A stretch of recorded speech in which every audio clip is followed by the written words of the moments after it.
जी वो क्या है कि हमारे चेहरे पे वो झल्लापन ज्यादा दिखता है, यानी कि उसे तामसी बोलते हैं, ज्यादा दिखता है। ये कुछ और नहीं, स्टाइल है मेरा, गुस्से में नहीं रहता हूँ। बहरहाल मैं अभी 10th बोर्ड का क्वेश्चन है जो कि बोलते हैं कि बड़ा इंपॉर्टेंट है क्वेश्चन, ऐसा नहीं है, सोल्व करने आना चाहिए। सोल्व करने से या समझने से वो भी आसान हो जाता है। बहरहाल पढ़िए क्वेश्चन आप।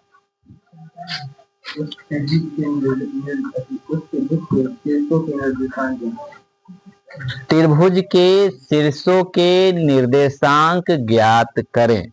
बस रहने दीजिए, बस इतना ही, बहुत डेटा है इसमें, बहुत डेटा छुपा हुआ है। बोर्ड के स्टूडेंट या सीबीएसई के बोर्ड के लड़के सुनो ध्यान से। बोला find the vertices of triangle. Find the vertices of triangle तो है ना। और बिहार बोर्ड में क्या बोला बेटा? त्रिभुजों के शीर्षों के। अच्छा अच्छा, करते हैं करते हैं। इसको ए एज्यूम करें, इसको बी बोले बेटा, बहरहाल इसको सी बोले। इसके निर्देशांक को x1 और इसके निर्देशांक को y1 बोले बेटा।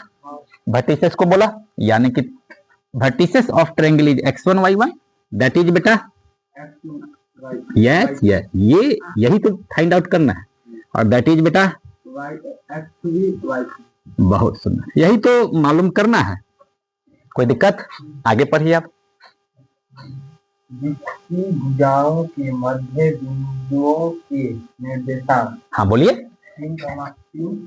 देखिए suppose that this is m, this is क्या है निर्देशांक? 3,3। ये क्या है? 1,4 n बोल देते हैं, और दिस इज r बोल देते हैं 1,2,1। कोई दिक्कत? अरे भैया ये तो आंसर दे दिया। क्या दे दिया? इसका मिड पॉइंट दे दिया ना, इसका मिड पॉइंट दे दिया ना, इसका मिड पॉइंट। तो मिड पॉइंट हमसे पूछता तो आंसर देता, अपने आप बन जाता। तूने ट्राई नहीं किया, तुम अगर सोचता हमारे पास तो आंसर दे दिया, उसी में लिख करके डालता ना तो अपने आप तेरे से बनता चला जाता। बहरहाल किया कैसे जाएगा? मैंने बोला कि देख भैया, इसके मध्य बिंदु के निर्देशांक ये सब हैं। मैं सोचा कि भैया तुम मध्य बिंदु का निर्देशांक क्वेश्चन है तो क्वेश्चन की तरफ पूछता ना, तूने दे ही दिया, यानी कि तूने आंसर दे दिया। और आंसर आपने दे दिया तो वो हमारे लिए सबसे बड़ा सॉफ्टवेयर का काम करता है, यानी कि रिसोर्स का काम करता है। उसी को कैच करते हैं, उसके साथ पकड़ के चलते हैं, क्वेश्चन अपने आप बन जाता है। माइंड लगाने की जरूरत। मध्य बिंदु बोला तो मध्य बिंदु कहीं फॉर्मूला लगाएंगे ना, मिड पॉइंट बोला तो मिड पॉइंट, तो सबका मिड पॉइंट दिया है, हम लिखते हैं। हमारे पास फिर से मिड पॉइंट का एक फिगर बनाते हैं अकेला, तब जाके लिखने में मजा आएगा। सपोज दैट ये रेखा है, क्या है बेटा? यानी कि लाइन है, और लाइन की कोऑर्डिनेट क्या है? x1 y1, okay. और this is x2 and y2। और ये क्या है? Mid point. मिड पॉइंट की कोऑर्डिनेट क्या है? x and. तो क्या होती है इसमें? इसमें होती है कि देख भैया, एक फार्मूला होता है मिड पॉइंट x बराबर x1 plus x2 by 2 and y is equal to y1 plus y2 by 2। यही तो होती है। अब अकॉर्डिंग टू क्वेश्चन में हम लिखेंगे, पहले ए बी को कहते हैं। क्या लिखा? पहले किससे चले बेटा? एक एक करके। From A B, from mid point कितना है बेटा? 3। मिड पॉइंट 3, मिड पॉइंट पहले x है, mid point 3 is equal to x1 plus x2 by 2। Mid point this बराबर y1 प्लस y2 बाई 2, इसकी तरह। तो 3 इज इक्वल टू मैंने क्या लिखा? x1 plus x2 by 2। बहुत अच्छा। दिस इंप्लाई दैट 3 टू जा 6 is equal to x1 plus x2। कोई प्रॉब्लम? चलो एक इक्वेशन नाम दे दिया। किसका नाम दे दिया? फिर इस y को पकड़ लेते हैं। कितना है? 3 है।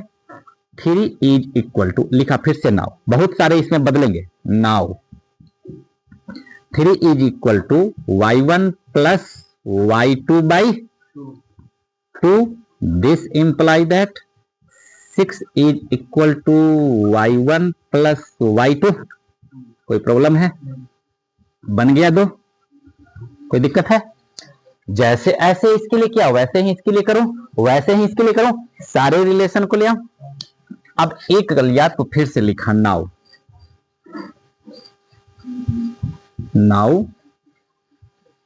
फ्रॉम, नाम दे देते हैं उस लाइन का, फ्रॉम BC, कोई दिक्कत? BC में 1 इज इक्वल टू, बोलो, x2 प्लस, यही तो है ना, by 2, this imply that x2 plus x3 is equal to 2 1 जा, कोई दिक्कत है? इसका नाम बोल देते हैं बेटा 3, फिर 1 के बाद क्या 4 है ना, y is equal to y2 plus y3 by 2, this imply that y1 plus y2 plus y3 is equal to 4 2 जा 8, दिस इज 4। ठीक है यहां तक? अरे जो है उसी पे काम करो, अभी तो कुछ दिमाग नहीं लगाया है, अभी तक माइंड को यूज नहीं किया है। तूने मिड पॉइंट दिया तो मिड पॉइंट को लिख लिख करके फार्मूला लिखते चला जा रहा हूं, सिर्फ सॉफ्टवेयर का यूज कर रहा हूं। थोड़ा सा माइंड लगाता तो ये पहुंचता 4-5 लाइन आगे। आगे चलते हैं, फिर लिखते हैं कि कौन सा बच गया अब लास्ट में बेटा, AC, from AC 2 is equal to x1 plus by 2, this implies that 2 2 जा 4, x1 plus x3 is equal to 2 2 जा, ओके। इसका नाम क्या बोल रहे? 5, खूब नाम बोलो ना, कोई दिक्कत है ना थोड़ा। फिर एक और बच गया 1 is equal to y1 plus y3। कहने का मतलब जब यहाँ पे हो तो फोकस सिर्फ यहाँ पे ऑन रखे करो, this plus this by 2 is equal to 2, this plus this by 2 is equal to this, यही तो है।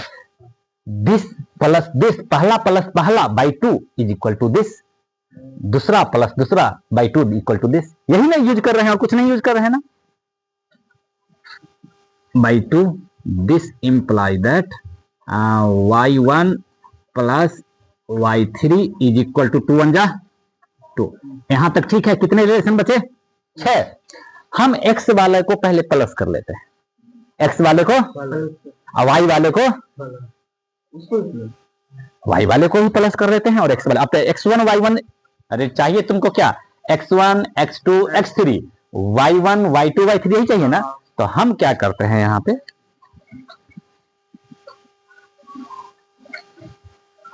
कुछ रखना मिटाने के लिए यहाँ पे करते हैं, ठीक है? कोई दिक्कत है? मिटा रहा है इससे, बहुत सुंदर से, वाह। आगे देखते हैं, हम यहाँ पे किया बेटा फ्रॉम 1, क्या लिखा बेटा? अरे भैया सॉफ्टवेयर तैयार कर रहा हूं, क्या कर रहा हूं? थोड़े में 1 प्लस 3, 1 प्लस 3 को देखिए, है ना ये, अब प्लस 5 प्लस, इसी को तो प्लस करेंगे, कोई दिक्कत? प्लस करने का मतलब है लेफ्ट वाला लेफ्ट के साथ और राइट वाला राइट के साथ। तो जरा गौर से देखो, लिखने में बहुत बड़ा हो जाएगा लेकिन माइंड को थोड़ा करते हैं, ठीक है? x1 एगो, अब फिर एगो एगो एगो, x2 एगो, फिर एगो एगो एगो, फिर देखो x3 एगो एगो, ये सब चीज दुगो हो गया। तो डायरेक्ट लिखें, this imply that 2 times of x1 plus x2, कोई दिक्कत है? This is equal to, right वाला ऐड कर दे, 6 प्लस 2 प्लस 4, 6 2 नहीं 6 2 8, 8 4 12, कोई दिक्कत? This implies that x1 plus x2 plus x3 is equal to कितना होगा? कितना होगा बेटा? 6 होगा कि नहीं होगा? और ये हो गया 7, ये हो गया, कोई दिक्कत? ठीक, वही वाला को ऐसे कर दे। फिर से लिखते हैं यहाँ पे, फ्रॉम, जो कर रहे हो ऊपर दिखाई दे रहा है, 2 प्लस 4, 2 प्लस 6 ये भी कितना होगा 2 होगा कि नहीं होगा, करने की जरूरत है नहीं, नहीं सीधा सा है, जोड़ेंगे तो होगा ही। y3 is equal to right वाला ऐड करके देखते हैं, 6 8 6 8 14 14 अदो, okay, this implies that y1 plus y2 plus y3 equal to कितना होगा आदित्य, इतना, हाँ यहीं से काटो ना, मल्टीप्लाई है तो डिवाइड करो ना, ले जाने की जरूरत नहीं है, 8 डिवाइड हो गया, क्या हो गया बेटा, हाँ हाँ इतना कॉमन सेंस 10th में आना चाहिए, हो गया 7 8 इतना तो पहुंच गए। अब कैसे, अब फाइनल चीज, अब क्या करना है, इस 7 में से सारे x वाले को माइनस करो, सारे x वाले को, इस 7 में से अगर इसे माइनस करोगे तो x1 और x2 कट जाएगा, बचेगा क्या, x3 की वैल्यू निकल गई, फिर जब इसे माइनस करोगे तो x2 x3 कटेगा, बचेगा क्या, निकल जाएगा x1, फिर इसे माइनस करोगे तो x1 और x3 minus, x1 x2 x3 निकल गया, ठीक y वाले में भी वैसे ही कर देना है, कोई दिक्कत। अब निकलेगा, एक करते हैं तब विश्वास है, एक एक करके, क्वेश्चन ही बहुत ही लंबा है, क्वेश्चन ही लेकिन बड़ा आसान है ना, है पैटर्न बाय, पहले मिड पॉइंट का लिखिए x वाला, फिर सब x वाला को जोड़ लिए, y वाला को जोड़ लिए, और तब जब जोड़िए तो घटाना शुरू किए एक एक कर करके, तो सिंगल सिंगल पॉइंट हमारा निकलना, तो ये 2-3 बार करोगे तो आ जाएगा, लेकिन यूज किसने करवाया, पहले तो मिड पॉइंट ही शुरू पाया, कुछ आगे जाके हमने माइन लगाया, बाद बाकी माइनस कर लेंगे, फ्रॉम 7 -1 कर दें, फिर लिखना 7 - 2 7 - 3 फिर 7 - 5, तो दिस इंप्लाई दैट 7 को लिख लो, क्या लिख लो पहले, x1 plus x2 plus x3, ठीक है, अब माइनस करना है 1 को, 1 यहां पे है, दोनों माइनस हो जाएगा ना, माइनस x1 माइनस x3, कोई दिक्कत, लेफ्ट को लेफ्ट से और राइट को, कितना है ये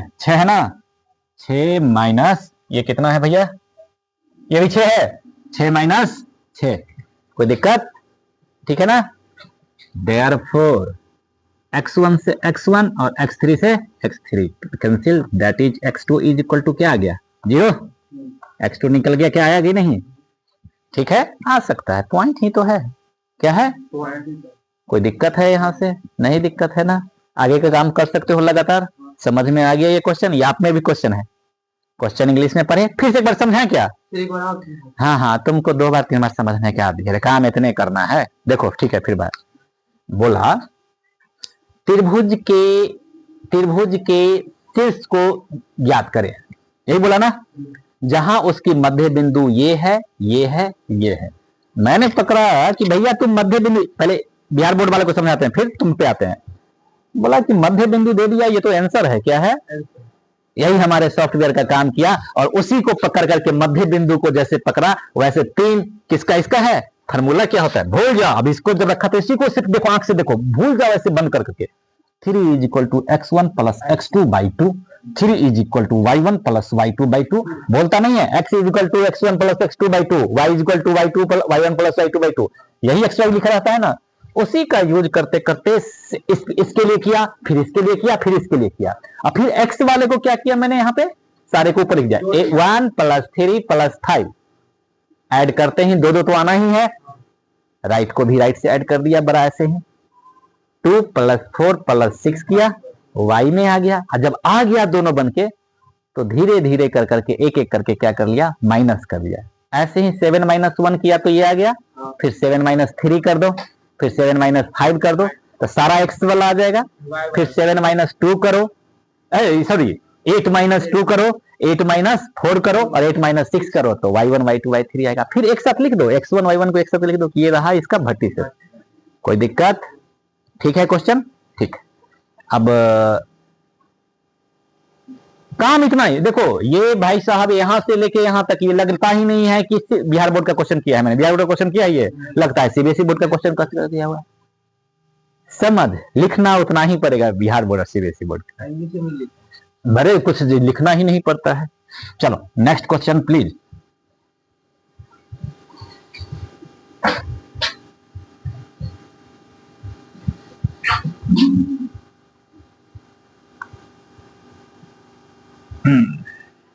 बोलिए, दो महिलाएं एवं अच्छा से जोश लाउडली पढ़िए, वहां तो लगा हुआ है, लाउडली पढ़िए आप। दो महिलाएं एवं 5 पुरुष एक कसीदे के काम को साथ साथ 4 दिन में पूरा कर सकते हैं। दो महिलाएं और 5 पुरुष, ठीक है। जबकि 3 महिलाएं एवं 6 पुरुष को 3 दिन में पूरा कर सकते हैं। ज्ञात कीजिए कि इसी कार्य को करने में एक अकेली महिला कितना समय लेगी। पुनः इसी कार्य को करने के लिए एक पुरुष को कितना समय लगेगा। हाँ, एक महिला एक पुरुष यानी कि एक सरवाई। कहाँ से कोई linear equation of two variable है? क्यों पूछ रहे हो? 2 कलम और 3 बुक का कीमत 4 रुपए। हो गया ना आपका सोल्यूशन? मिल गया? लगा नहीं उसी की तरह कर रहे हैं, समझ गया इसको? 2 बुक 5 कलम का कीमत 10 रुपया है, तो एक्स और वाई कर देंगे कि एक महिला का करने का काम एक्स, एक पुरुष का काम करने का वाई, और वही उतना करके इक्वल करते जाओ, एक्स वाई निकल जाएगा बेटा। बोलिए आई वाला, जोर से बोलिएगा। जो मित्रों अन्नी और बीजू की आयु तुमने भी है, अन्नी और बीजू का आयु क्वेश्चन तुम्हें भी है। हाँ, बीजू नाम है, एज प्रॉब्लम में है तुम्हारे एनसीईआर के। दो मित्रों अन्नी और बीजू की आयु में 3 वर्ष का अंतर है। ठीक है, अन्नी और बीजू। मैंने बोला, देखो जैसा बोला वैसे लिखता हूं। लेट अन्नी का आयु, क्या लिखा? अन्नी की आयु, क्या लिखा बेटा? अन्नी की आयु ए ईयर्स है। कितना ईयर्स है? अरे 1 साल का तो होगा नहीं, कुछ तो होगा, ए ईयर्स लिखा। फिर लिखा बीजू की आयु, क्या लिखे? बीजू की आयु नहीं, बीजू की आयु कितना माने? B years. क्या बोला भाई? एक्स बी ले लिया। According to question, according to, तू बोल रहा है अंतर, तू बोल रहा है पहले किसका नाम बोला था? अन्नी का, फिर किसका नाम बोला था? बीजू का, और कितना बोला था अंतर है? 3 है, तो बोला था ना a minus B is equal to 3। आगे बोलिए बेटा। अन्नी के पिता धर्म की आयु अन्नी की आयु की दुगनी है। 1 मिनट, अन्नी की आयु की क्या है? दुगनी। अब देखिए उसके पिता का है।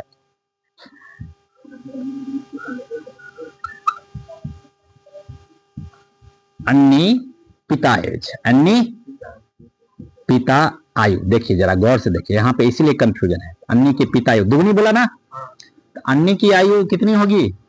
दुगनी है ना। तो अन्नी का आयु, अन्नी का पिता का आयु बराबर 2a होगा कि नहीं? अरे भैया, किसी का बाप दुगना है तो बेटा और बाप को इक्वल करना है। क्या करना है? इक्वल में लिखना है। तो बेटा को ही दुगना, अच्छा बाप को दुगना कर दें, बेटा को दुगना, तो बाकी इक्वल हो जाएगा ना। देखिए बाप है दुगना, लेकिन बाप को 2 से नहीं करेंगे, यहाँ पे उल्टा से बेटा को करेंगे कि बाप के बराबर हो जाएगा ना। अब बोलता है बेटा 15 साल, तो बाप कितना साल? 30 साल। तो 30 साल बराबर 15 साल बराबर 2 गुने 30 साल करें तो 60 साल हो जाएगा। 30 साल बराबर 2 गुने 15 साल ना, 15 तब ना बराबर, तो बेटे ने गुना किया, तो ये हो गया। आगे बोलिए। बीजू की बहन की आयु पूछेगा। बीजू की अपनी बहन, हाँ लिख जाइए। बीजू की बहन, बीजू की बहन की आयु बोलिए। बीजू की आयु अपनी बहन कैथी की आयु की दुगनी। वो क्या बोलता है? कैथी की आयु की दुगनी है। तो हम बोल दे कि बीजू की बहन की आयु कैथी है, उसी का आयु लिखे दुगनी है, तो कैथी की आयु क्या हो जाएगी? बीजू का हुआ 2 नहीं समझेगी बच्चा। देखना है कि एक्सप्रेस किसे करना है। किसको एक्सप्रेस किया? उसके पिता की आयु इज इक्वल टू ना, अब बीजू की बहन की आयु ना। तो ये तो बीजू है, पढ़िए। बोला ना दुगनी बहन की, सुनो ना, वहां छोड़ दो, मत पढ़ो। इसने बोला बहन की आयु की दुगनी है, ठीक है, लेकिन लिखना है बहन की आयु के इक्वल, तो दुगनी से क्या हो जाएगा, आधी हो जाएगी। बी अर्थ था ना,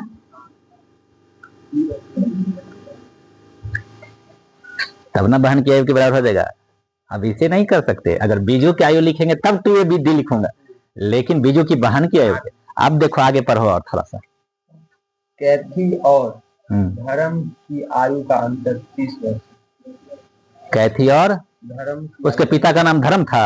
हाँ, धर्म पिता है, मैथी का पिता का अन्नी का पिता का धर्म है, और बीजू का बहन का नाम कैथी। तो ठीक है, दिस इम्प्लाई दैट, किसका अंतर है, फिर से पढ़ो। कैथी और धर्म की आयु का अंतर 30 वर्ष। कैथी और धर्म की आयु का अंतर, कैथी b/2 माइनस 2a, यही है ना, कितना 30 वर्ष है ना, 30, ठीक है। अगर तुम xy करता तो दिस इज होता y/2 minus 2x is equal to 30, और इसको करता तो ये तुम्हारा हो जाता x minus Y is equal to 3। कोई दिक्कत है बेटा, कोई दिक्कत है? तो सोचना, यहाँ पे प्रॉब्लम, यहाँ पे नहीं है, यहाँ पे नहीं है, प्रॉब्लम है यहाँ पे, ठीक है ना। दुगना बोलता है तो लिख किससे रहे हो, उसको एज के बारे में सोचा। हमने पिता की आयु लिखा ना, बराबर बेटे की आयु के दुगना ना, दोगुना हो गया। अब हमने इसकी बहन की आयु लिखा ना, बीजू की आयु जब तक आधा नहीं होगा तो बहन के बराबर तो नहीं होगा।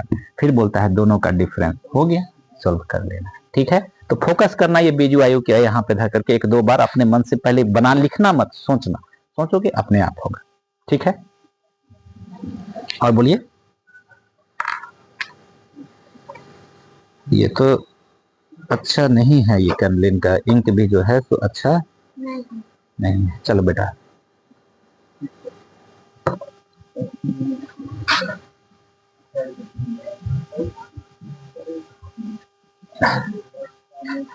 नहीं नहीं नहीं, बंद करो बंद करो बंद करो, ऐसे कर करके पढ़ के वो पहले से